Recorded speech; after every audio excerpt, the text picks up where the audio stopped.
cycle differ from the Otto cycle in terms of heat addition? Your option: A, it does not involve in any heat addition. B, it adds heat at constant pressure. C, it removes heat at constant pressure. Or D, it adds heat at constant volume. So the question is, how does the diesel cycle differ from the Otto cycle when it comes to heat addition? Answer. Answer is, it adds heat at constant volume.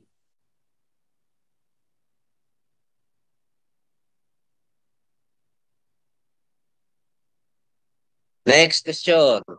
Number 2. Which describes the concept of an ideal gas cycle in thermodynamics? Which describes the best concept of an ideal gas cycle in thermodynamics? A cycle with zero efficiency. B, a real-world presentation of engine cycle. C, a theoretical model assuming reversible process and no losses. Or D, a cycle using only steam and as the working fluid. Again, which describes the best concept of an ideal gas cycle in thermodynamics? A cycle with zero efficiency. B, a real-world representation of engine cycle. C, a theoretical model assuming reversible processes and no losses. Or D, a cycle using only steam as the working fluid. So the answer is letter C, a theoretical model assuming reversible process and no losses.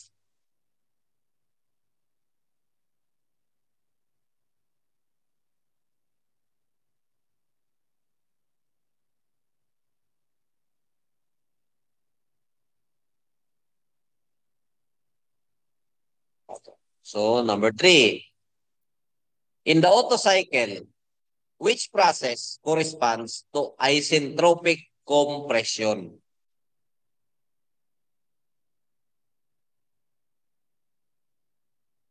In the Otto cycle, which process corresponds to the isentropic compression?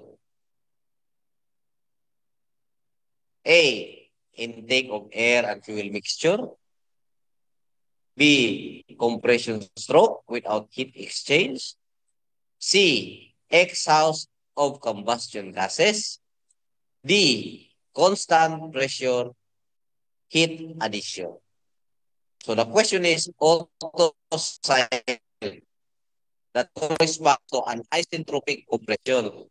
So the answer is compression stroke without heat exchange.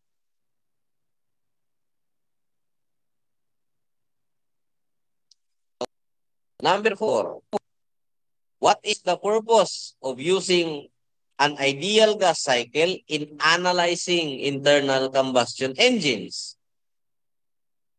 A, to simplify complex engine behavior for understanding and calculations. B, to eliminate the need of fuelization. C, to reduce engine temperature. D, to ensure complete combustion.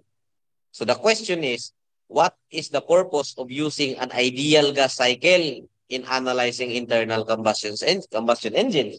So the answer is to simplify complex engine behavior for understanding and calculation.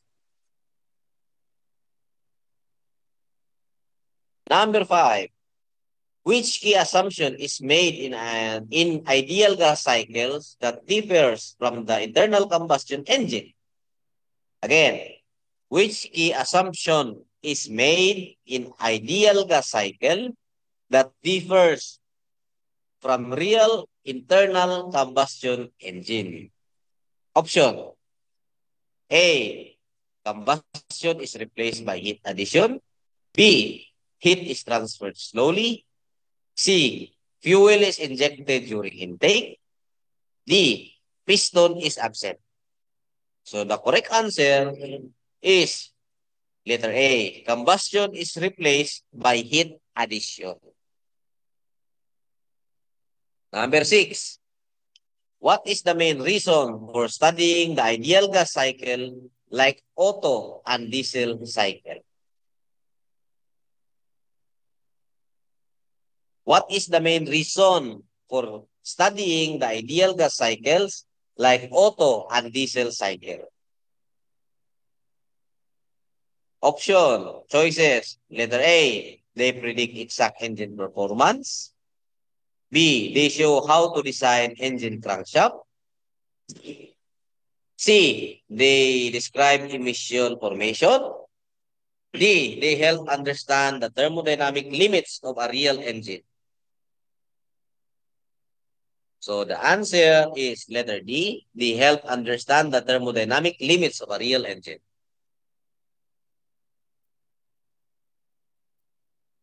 Okay, just one moment.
The question gani, uh,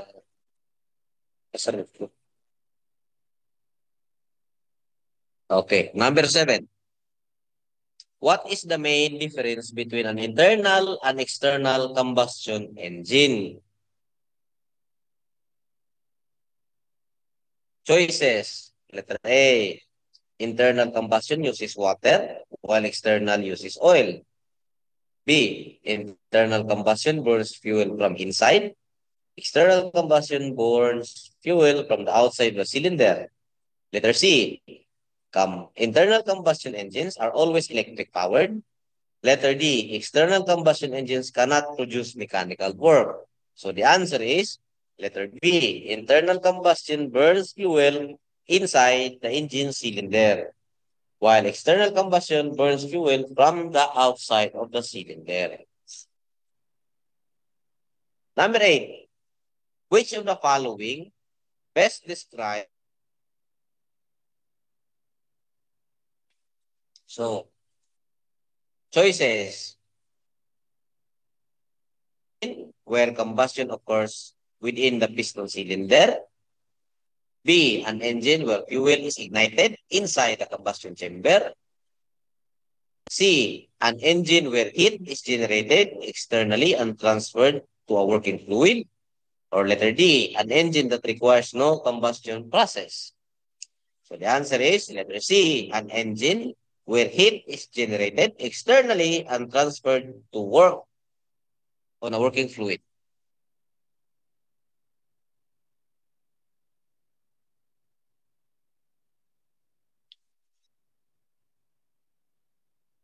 Okay, number 10.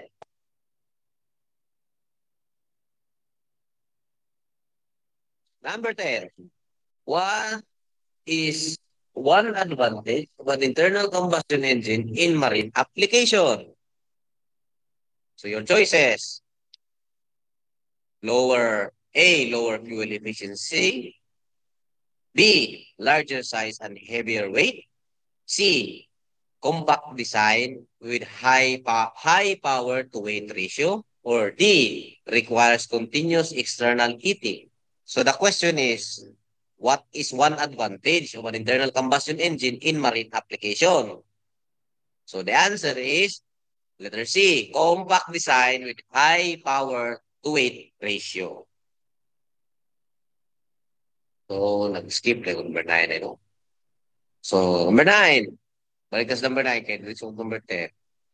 Which type of engine typically powers modern cargo ship and tankers? A, steam engine, B, diesel engine, C, gas turbines, or D, electric motors with no combustion. So this one is logically lang. So the answer is diesel engine. Letter B. Next, how does an external combustion engine typically transfer heat to do mechanical work? How does an external combustion engine typically transfer heat to do mechanical work? A, by boiling a working fluid like steam and using its expansion. B, by igniting air inside a cylinder. C, direct injection of fuel into the piston. D, by compressing the air-fuel mixture. So the question is, how does an external combustion engine typically transfer heat to do mechanical work? So the answer is letter A, by boiling working fluid like steam and using its expansion. Number 12, which of the following is an example of an external combustion engine previously used on ships? So the question is, which of the following example of an external combustion engine previously used in ship? So your no, choices: letter A, two-stroke diesel engine; letter B, steam engine; C, gasoline engine; or D, turbocharged internal combustion engine. So the answer is letter B, steam turbine engine or steam engines. Number 13, what type of ignition system does a gasoline engine use? A, spark ignition; B, compression ignition; C, glow plug ignition; or D, direct heat ignition. So the question is, what type of ignition system does a gasoline engine use? The answer is letter A, spark ignition. Number 14, what is the primary method of ignition in a diesel engine? A, glow plug; B, spark plug; C, compression of air until fuel auto-ignites; or D, battery-powered ignition. So the answer is compression of air until fuel auto-ignites. Letter C. Number 15. Which engine typically operates at higher compression ratio? So which type of engine typically operates at a higher compression ratio? So A, gasoline engine; B, diesel engine; C, both are the same; or D, electric engine. So the answer is diesel engine. Next, number 16. What type of fuel is used in a diesel engine? So this one is logic lang. A, gasoline. B, compressed air. C, diesel or heavy fuel. Or D, propane. So the answer is diesel, oil, or heavy fuel, letter C. Number 17. Which component is commonly found in gasoline engines but not in diesel engine? So the question is, which component is commonly found in gas engine but not in diesel engine? A, injector, fuel injector. B, spark plug. C, cylinder head. D, turbocharger. So the question is, what component that can be found in a gas but not in diesel? So the answer is letter B, spark plug. Number 18, what are the two types of power motion used in a marine diesel engine? A, electric and magnetic. B, rotary and linear. C, reciprocating and rotary. Or D, oscillating and vibrating. So the answer is reciprocating and rotary. Letter C. Number 19, which thermodynamic cycle is primarily used in marine diesel engine? A, Rankine cycle. B, Otto cycle. C, Brayton cycle. Or D, diesel cycle. So the answer is diesel cycle, letter D. Number 20, last number. What is the common method of air charging in modern marine diesel engine? A, carburation or using carburetor. B, natural aspiration. C, supercharging or turbocharging. Or D, manual pressurization. So the answer is letter C, supercharging or turbocharging. Okay, next, we will proceed to your identification, which is 75 points, 3 points each.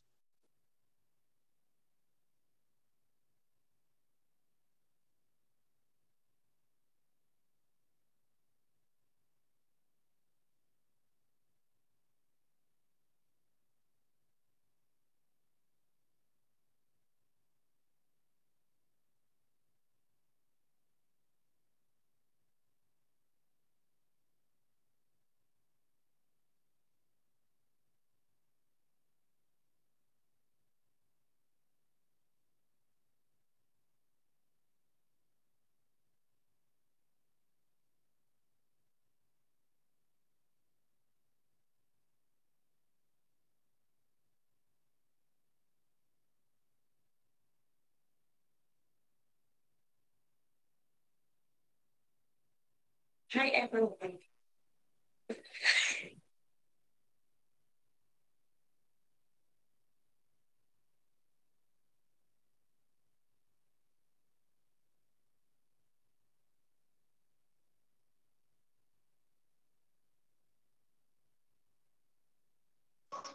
Hi guys.